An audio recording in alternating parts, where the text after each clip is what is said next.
When I was a teenager growing up, one of my favorite songs by one of my favorite artists sang passionately and eloquently about giving his all to a woman who he wasn't sure was actually committed to the relationship or to the moment. And I wondered, instead of giving his all, why wouldn't he be retreating? Why wouldn't he be pulling back? At least I thought that years later as I reflected on the song.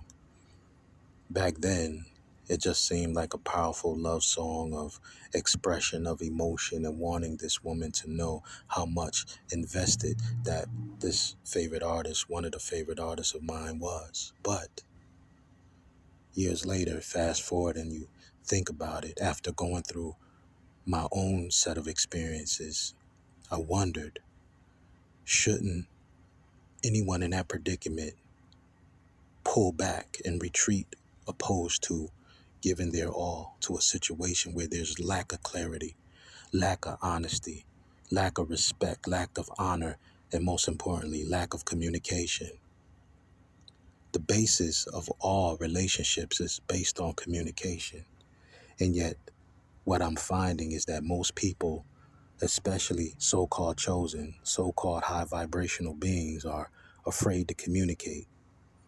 I guess much of this has something to do with being influenced beforehand, possibly and most likely being under some type of binding spell or love spell.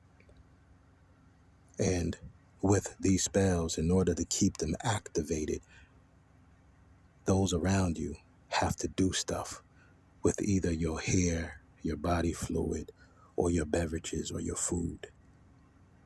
And because most people believe that everything is normal and fine in their day-to-day life and that everyone around them is who they appear to be, which couldn't be further from the truth, they won't know that their environment is a danger zone, that their environment is compromised, that the people around them are compromised. If you don't believe in something, regardless if you have experience with it or not, that makes you a prime candidate to be susceptible to spell work, hexes, curses, evil eye, binding spells, love spells, because you believe that all you need to do is pray and, say the names of your particular Messiah or Savior, and that's all, that's it. When in actuality, the whole process of exorcism and healing and placing hands and being anointed is tapping in to other sources of power from spirit, from the unseen realms, which means even if everything is not spelled out, which when you're dealing with surface level religion, when you're dealing with symbolism and allegory, when you're dealing with just a flat out storyline, right? That's read from cover to cover, black and white. It doesn't go intricately into detail on what encompasses being able to perform an exorcism, of the training that had to be done beforehand in the secret or sacred mystery school systems that was built on this planet by various beings such as Zahutwi or Thoth or Hermes or Melchizedek, Archangel Michael and his sacred and secret mystery systems, which I seen earlier today. Somebody said Melchizedek was a fallen angel. Melchizedek is the same as Archangel Michael, Meliki Sedek. And he had his sacred mystery systems that Yahshua Messiah was initiated after the ancient the ancient mystic order of Melchizedek.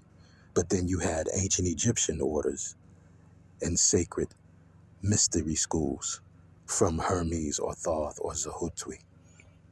So the whole process of being able to perform an exorcism or to use spiritual gifts comes with learning, initiation, going through a process of learning how to activate these inner gifts and abilities, knowing the steps to take, usually by way of lineage and bloodline and ancestry that's passed down with various spiritual gifts, practices, and knowledge.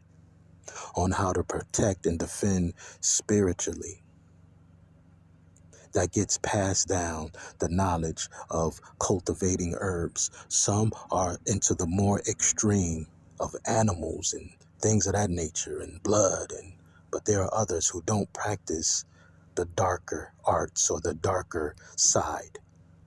There are those who simply use nature and plants and herbs and are more into a more, mellow, more light, more positive.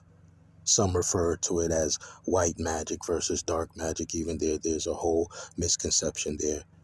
But for all intents and purposes, you have to be learnt on how to protect and defend yourself spiritually, which means it can't be limited to only a good prayer, saying a few scriptures, even though that's a part of it, or simply believing you having a relationship with a Messiah, right, is all that you need to protect yourself.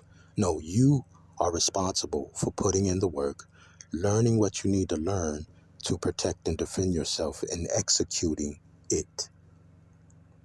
Other than that, you are susceptible to whatever spiritual attacks that advanced witches, warlocks, sorcerers, cults, covens have knowledge of, whereas you are held back.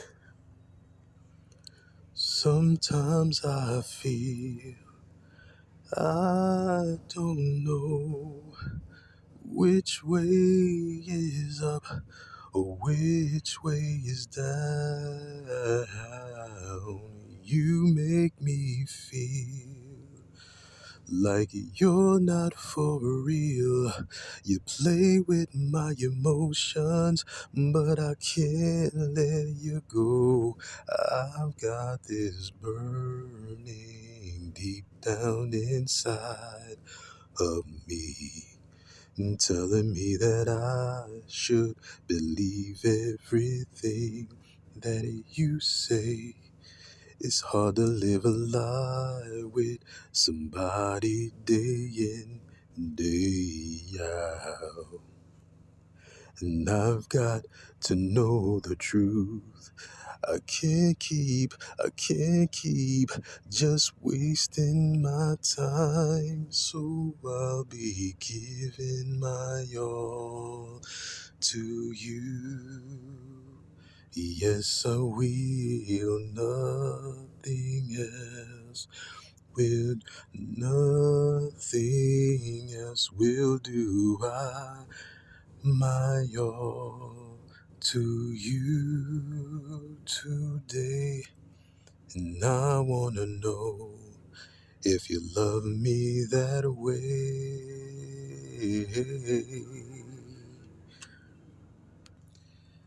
If they're not willing to communicate, they're not for you.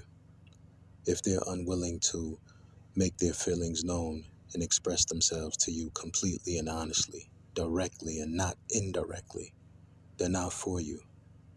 If communication is a problem, or if they hide how they truly feel, then chances are they chose to go a different direction. It's best to take heed to the signs. It's best to take heed to the behavior and the intentions that you are given or receive, because people will lead you astray and drag you along as foolishly as you allow them to. Pay attention to the signs that people give you.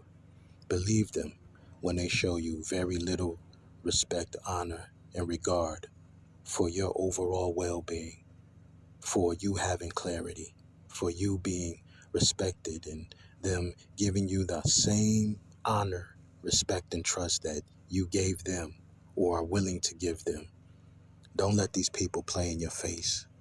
Don't let these people come back and return with a fake story, a fake apology, only after karma in their spirit team in the divine shows them what they were already warning them ahead of time, that they chose not to believe, right? They had to test the waters and learn the hard way, and now they want to pop back up with a fake apology only because things have failed. They failed to sacrifice you. They failed to get the life insurance money. They failed to steal your inheritance. They failed to see your demise, and now they love you so much. They want another opportunity with you so bad. They want to be with you so bad. Not the smiling liar, charming devil, not the demons that they chose over you and threw you under the bus for, but now they want you, the one who they said was corny, the one they lied on, the one that they have no honor to go back and admit what they said and fix what they did and fix what they said and correct their mistakes. No, none of that. Just spell work, more lies, more trying to take you out while maintaining a false illusion. If they don't communicate, they're not for you. If they're not honest and trustworthy and respectable, they're not yours. They're not your divine partner. They're not for you. Walk away.